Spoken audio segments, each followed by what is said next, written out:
Hello hello जी, कैसे हैं आप सब। तो आज हम बात करना चाहेंगे मेंटल पीस के बारे में।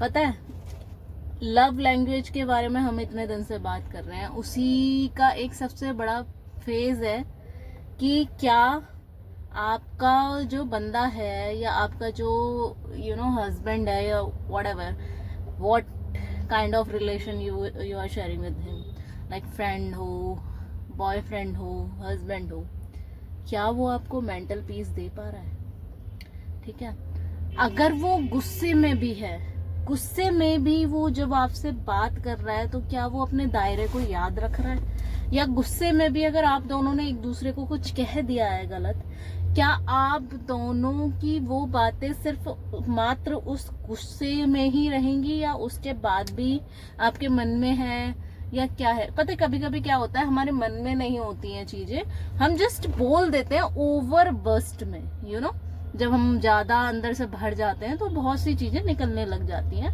इज दैट नॉट मीन कि भैया कि वो तुम्हारे दिल में ही है। ठीक है, that can not harm your relationship.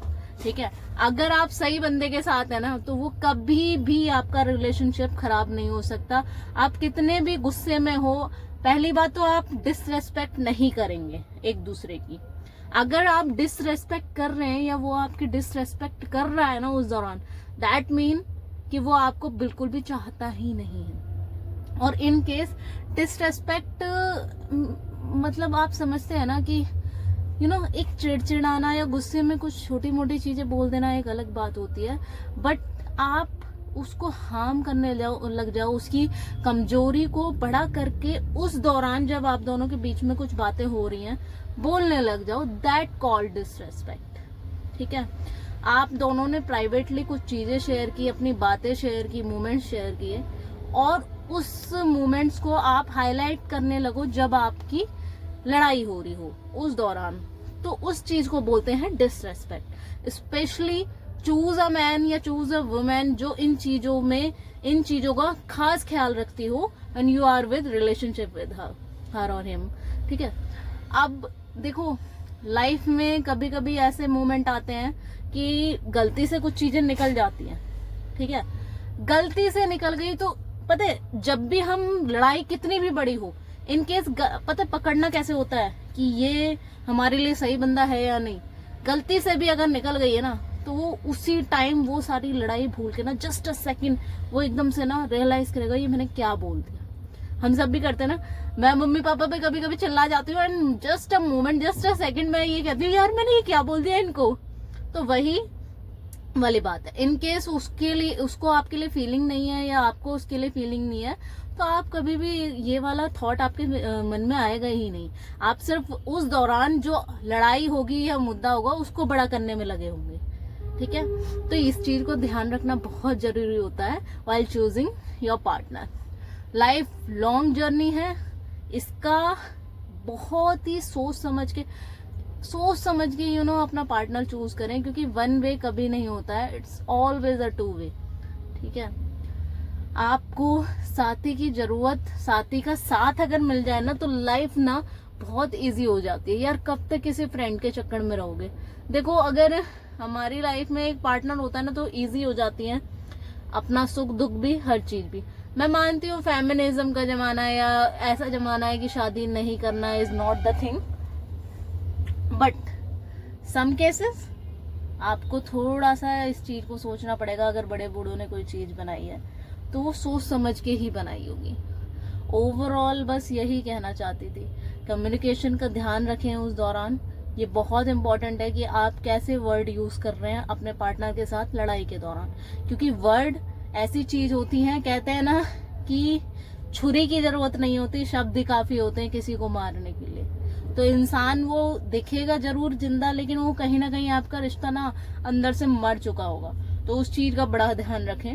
और पता है, रिश्ता निभाए जाना या शादी में दिखना या किसी रिश्ते के साथ या उस इंसान के साथ दिखने का मतलब ये नहीं होता कि वो उनके बीच सब कुछ सही है, उनका सब कुछ सही चल रहा है या उनका अभी भी रिश्ता है। पता है, लोग बाग ना सिर्फ समाज के डर से, यहाँ इंडियन हमारे हिंदू समाज में आजकल क्या है ज्यादा कि समाज के डर से चीजों को, अपने आप को मार के, अपने आप को घोट के वो चीजें या वो रिश्ता निभा रहे होते हैं। बट जो थोड़े फॉरवर्ड हो गए हैं वो क्या करते हैं कि उन चीजों को जल्दी से खत्म करके अपनी लाइफ में आगे बढ़ जाते हैं। खत्म करने का पर्पस ये है, इन केस अगर आपके बीच में कुछ मिसअंडरस्टैंडिंग हो रही है, चीजें हो रही हैं 1 साल 2 साल, अगर वो 10 साल तक कंटिन्यू रहती हैं, तो आपको लगता है कि आपकी लाइफ इस चीज के लिए बनी थी। ऊपर वाले ने ना हमें ये दुनिया में भेजा है, तो बहुत सी चीजें, बहुत से मोमेंट, बहुत सी चीजों का ख्याल रखने के लिए, खुद का ख्याल रखने के लिए भोलेनाथ ने इसलिए भेजा है। एंड यू कैन नॉट मैं क्या ही कहूँ, मतलब लाइक आप इस चीज को ना ऐसे खराब नहीं कर सकते अपनी लाइफ को उस गंद भरे रिश्ते में लेके। लेकिन मेंटली उससे निकल गए हो तभी अलग हो। ऐसा ना हो कि आप इमोशनली उस चीज में पड़े रहो कि नहीं जी मैंने उसकी लाइफ खराब कर दी, और आप उससे भी रिश्ता निभाते रहो, तो फिर निकलने का क्या फायदा। दैट मीन्स कि something is in between you and her, है ना, कि फिर भी कुछ बच रहा है ना। देखो जब खत्म करने पे आता है ना बंदा, तो वो इमोशन या उसके लिए गिल्ट या उसके लिए जिम्मेदारी सब खत्म हो जाती है।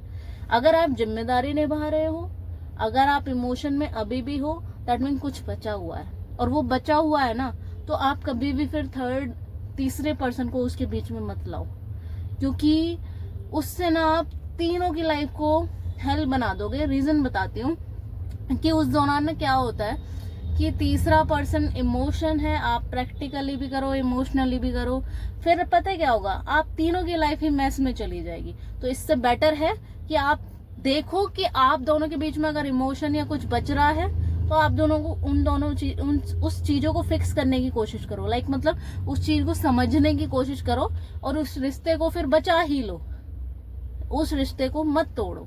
तो ये बड़ा इम्पोर्टेंट फैक्ट, इस बारे में मैं देख समझ के बात कर रही थी कि पहली बात हमेशा याद रखें कि जब भी पार्टनर चूज करें, इमोशन में आकर ना करें। कम्युनिकेशन देखें कि पता है प्यार से ना पूरी जिंदगी नहीं कटती है, लड़ाइयां होनी चाहिए, उस दौरान पता चलता है कि आप दोनों के बीच में कैसी बनेगी। ठीक है, तो बाय बाय।